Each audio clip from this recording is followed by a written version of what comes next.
oleh sebab ia telah mengurapi aku, untuk menyampaikan kabar baik kepada orang-orang miskin, dan ia telah mengutus aku untuk memberitakan pembebasan kepada orang-orang tawanan, dan penglihatan bagi orang-orang buta, untuk membebaskan orang-orang yang tertindas, untuk memberitakan tahun rahmat Tuhan telah datang. Lukas 4 ayat 18-19. Ketika Yohanes Pembaptis ada di dalam penjara, dia mengutus 2 orang muridnya datang kepada Yesus untuk menanyakan, "Engkaukah Mesias yang selama ini kami tunggu ataukah kami harus menunggu orang lain?" Pada waktu itu Yesus sedang menyembuhkan orang sakit, membebaskan yang terikat, mengusir setan.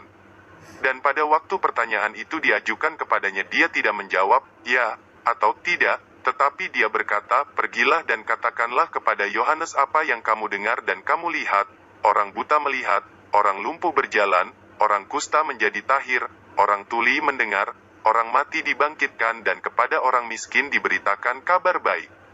Dan berbahagialah orang yang tidak menjadi kecewa dan menolak aku." Matius 11 ayat 4-6. Itulah yang dilakukan Yesus ketika dia ada di muka bumi. Dan hal ini tidak hanya terjadi 2000 tahun yang lalu, bahkan sampai hari ini semua ini masih terus berlangsung.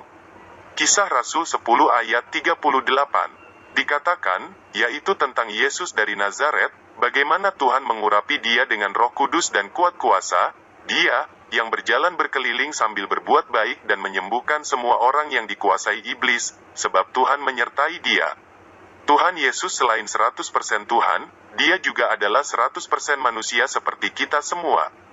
Dan ketika membaca ayat tadi, Tuhan Yesus sedang memposisikan dirinya sebagai manusia. Amsal 4 ayat 23 berkata, "Jagalah hatimu dengan segala kewaspadaan, karena dari situlah terpancar kehidupan." Saudara harus menjaga hati dengan baik karena dari situlah terpancar kehidupan. Saudara hidup atau mati di akhirnya nanti itu tergantung daripada kondisi hati kita. Kalau hatimu benar sampai akhir, maka yang saudara dapatkan adalah kehidupan kekal selama-lamanya.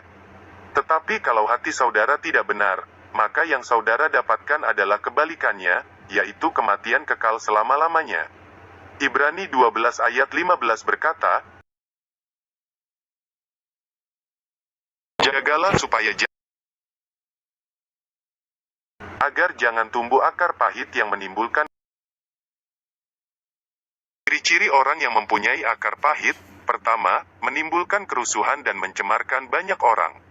Galatia 5 ayat 19-21, perbuatan daging telah nyata, yaitu, percabulan, kecemaran, hawa nafsu, penyembahan berhala, sihir, perseteruan, perselisihan, iri hati, amarah, kepentingan diri sendiri, percideraan, roh pemecah, kedengkian, kemabukan, pesta pora dan sebagainya. Terhadap semuanya itu kuperingatkan kamu, seperti yang telah kubuat dahulu bahwa barang siapa melakukan hal-hal yang demikian, ia tidak akan mendapat bagian dalam kerajaannya. Kedua, membenci saudaranya. 1 Yohanes 3 ayat 10, inilah tandanya, setiap orang yang tidak berbuat kebenaran, tidak berasal dari Tuhan, demikian juga barang siapa yang tidak mengasihi saudaranya, jika seseorang tidak mengasihi saudaranya artinya pahit kepada saudaranya, dia akan disebut anak iblis dan tempatnya di neraka.